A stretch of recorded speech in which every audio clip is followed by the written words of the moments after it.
नमस्कार विद्यार्थी मित्रांनो, तुमचे माझ्या RPN लर्निंग चॅनलमध्ये स्वागत आहे। मी तुम्हाला NMMS परीक्षेबद्दल माहिती या पहिल्याच्या व्हिडिओमध्ये सुद्धा दिलेली आहे। ही परीक्षा जे विद्यार्थी 7वी मधून 8वी मध्ये जात आहेत त्यांच्यासाठी आहे। ही परीक्षा फेब्रुवारी किंवा डिसेंबरमध्ये होते। तुम्ही जर चांगल्या प्रकारे अभ्यास आतापासूनच केला तर तुमचे सिलेक्शन सुद्धा होऊ शकते। त्यासाठी तुम्ही आजपासूनच अभ्यासाला सुरुवात करा। तुम्ही माझ्या RPN लर्निंग चॅनलला सबस्क्राइब करा, जेणेकरून पुढच्या नंतरचे व्हिडिओ तुम्हाला लवकरच दिसेल, जेणेकरून तुमचा अभ्यास घरबसल्या होऊ शकेल। तर आज आपण सामान्य विज्ञान म्हणजे सायन्स चे मराठीमध्ये प्रश्नोत्तर पाहणार आहोत।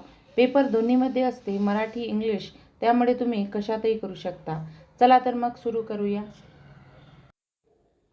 2011च्या गणनेनुसार पृथ्वीवर सुमारे किती जाती ज्ञात आहेत? तर 87 दशलक्ष। त्याच्यानंतरचा आहे रॉबर्ट हार्डिंग विटकर यांनी सजीवांची किती गटात मांडणी केली? तर 5, ऑप्शन नंबर 4 हे आहे।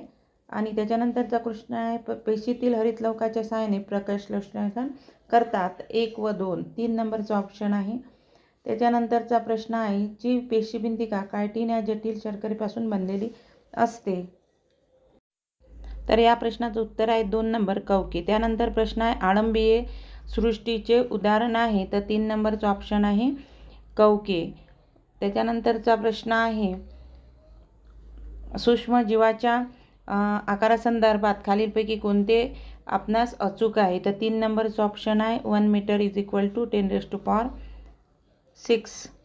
त्यानंतरचा 7व्या नंबरचा प्रश्न आहे ना सामान्यतः जीव मानले जात नाही? तर 3 नंबरचा ऑप्शन आहे विषाणू।